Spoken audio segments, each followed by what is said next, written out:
you for watching. This is the last for the chapter 8, part last. Okay, so when we talk about choice of people, we can choose. People can choose what type of mode that they want to choose. Okay, based on several variables such as time spent in the transit vehicles. If we use bus, okay, of course we will take longer time rather than we use flight.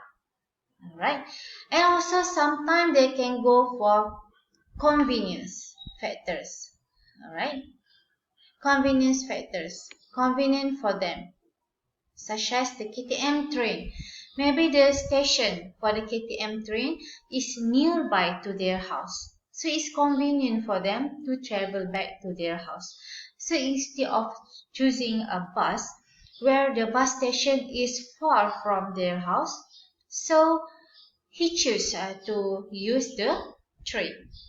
Okay, and then if you look on the freight perspective, there are so many modes, okay, that can be chosen by the company.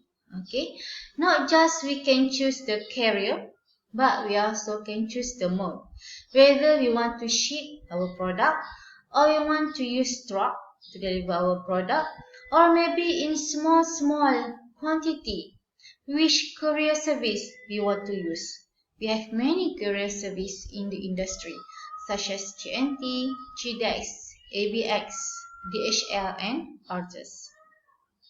Okay, and the route choice, we also can choose whether we want to use the highway, federal highway, or we want to use the state road.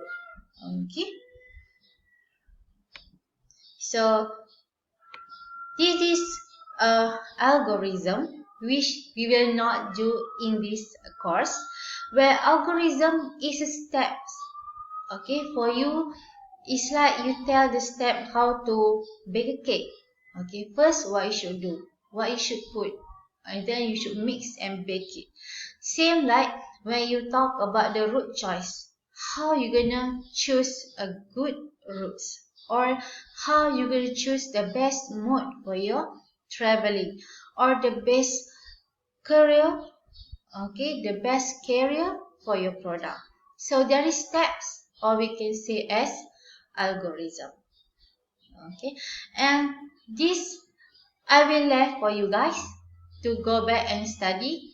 I think maybe you will go deeper in any subject rather than these subjects, which is focused on the transport planning, maybe the route planning. But as I always tell you in my class or in WhatsApp, you always can come back to me, make an appointment. I can spend time with you in group or personally. So this is chapter 8, where we discuss more on the transportation system to support the transportation system that we discussed in chapter 2. In chapter 2, we only discuss the basic of the transportation system. There is infrastructure, transport and operation. So what we discussed today is variables that complex, a little bit make things complicated, but that's what we should discuss more in the uh, transport system modelings, or what other factors that we should consider to make our transport system better. So thank you very much. Have a nice day. Stay safe. Assalamualaikum.